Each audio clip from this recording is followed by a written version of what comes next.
Class 11C, good morning. Today we are going to start chapter 7 in our GST, that is Socio-Economic Discriminations. As you know it very well, we are going through Unit 2, Understanding Social Structure. In the previous chapter, that is Social Tensions, we have done little matter before this. Now we are going to start with socio-economic distributions. Beforehand we have done social, now total social this thing. Now we are talking about the discriminations on the basis of economic status in the society. These two things we are going to do here. So when we talk about children, discrimination and social differences, socio-economic discrimination actually means that differentiating certain people on two grounds. One is the social, I have explained you so many times what social is, and second is economic grounds, that is their economic status. And on the basis of these two, the treatment given to certain people in the society is different. It differentiates people, separates them, segregates them, and does not allow equal treatment. It is a case of social inequality. Now we see that every individual in the society is different from one person to another person in one way or many ways. But differences between individuals or between the groups of people who do not have a higher economic standards, so in the society there is a discrimination against them. Discrimination begins with the differentiation, and this differentiation is closely associated with the social status. And then the people, they are ranked according to the status, according to their financial status. Some are rich, some are middle class, some are lower middle class, some are non-poor, and below them are poor. So finances is one of the reasons which decides the social status of a person. Sometimes we see if a person is very highly educated or well placed, having good job in the society. This is all various parameters which decides the social and economic status of a person, and on the basis of the same thing we also decide a person in the society. So economic status of an individual or of a group is equal to social differentiation. I am not talking about discrimination, it is differentiation. There are many factors of differentiation. It can be economic, it can be economic status can be there, geographical status can be there, then it can be racial, it can be cultural, it can be biological. There are so many factors which are responsible for the differentiation of an individual or a group. Then when we see here, then we see that the lifestyle of the people, the different economic conditions of the people, they create rich and poor, capitalists and workers in the society. And in this chapter we will see that in two contexts. that is rural context and urban context. There are which factors which are related to the differentiation.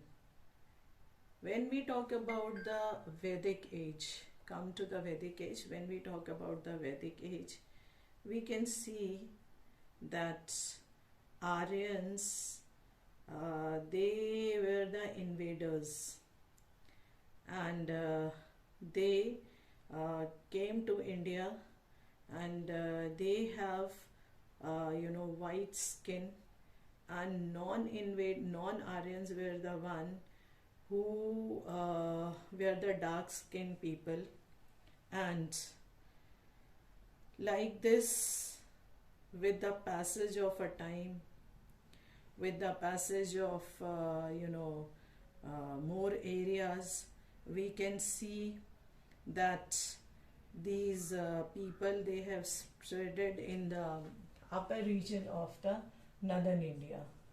When they came from outside of the India, they resided in the upper region of the northern India, and non-Aryans, they were shifted to the lower regions of the northern India. Then when we see the Vedas, then we see that the people during the Vedic age, there was a social group which divided the people into 4 castes. First is the people who were able to recite the chapters or books, or the people who were educated, they were known as the Brahmins. Then the people who were ready to take up the charge of keeping the forces away, taking care, army or senas and all, they were known as this Kshatriyas. And Vaishyas were there. That Vaishyas, they were into business, they were into trade, they were into buying and selling, they were into providing the means to the society. And when we talk about the Shudras, then Shudras were also there, and all those who were doing little job, and they were not very educated, so they were known as Shudras. But when we see this Vedic age, at that time, this caste system was not rigid. No rigid restrictions were there. No restrictions were there in the intermarriage of the society. There were no restrictions in the change of occupation. There was no reference that impurity was communicated by the touch of the lower caste. There was no prohibition of eating food touched by the Shudras. So in the Vedic times, it was the Shudras only who used to cook the food, and for all castes, including Brahmins and all. The most important thing is there that caste system existed here. The most important point is there that the caste system existed, but the caste system was not very rigid. It was not hereditary. It was simply according to the type of work the people, they were free to choose in the society.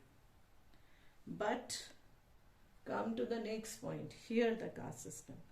The caste system here, when we talk about, so the later on, when we talk about the later period of Aryans in India, then this caste system became very rigid, and they have shown that the people at the lower level, they have lost their human status, because coming till here, That is, the laws after the Vedic age, the laws were made in the society, and in the society caste became hereditary.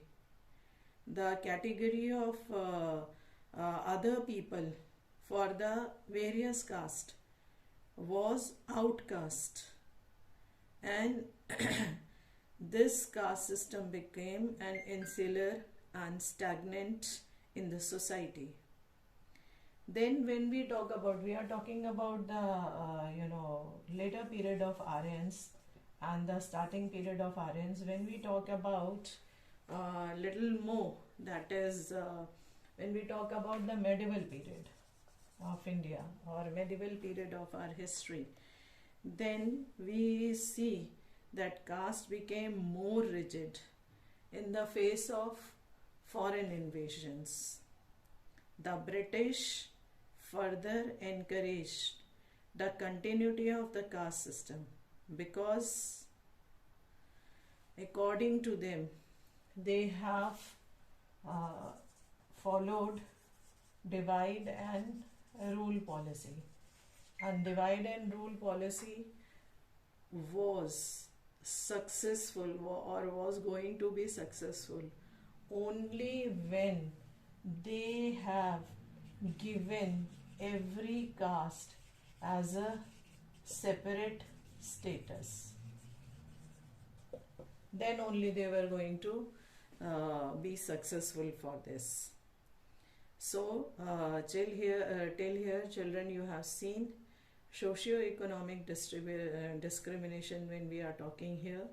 So we are talking over here the discriminations on the basis of two things. One is economic status, which leads to the socio status.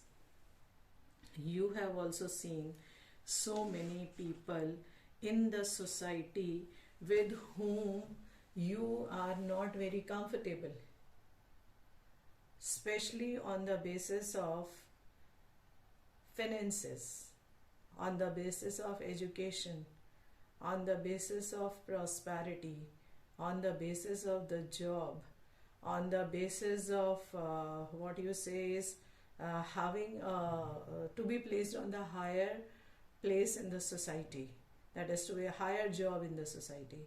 So these are the things which we ourselves put in our mind, and we also discriminate the people living in the society, that is, discriminate the other people living in the society with us.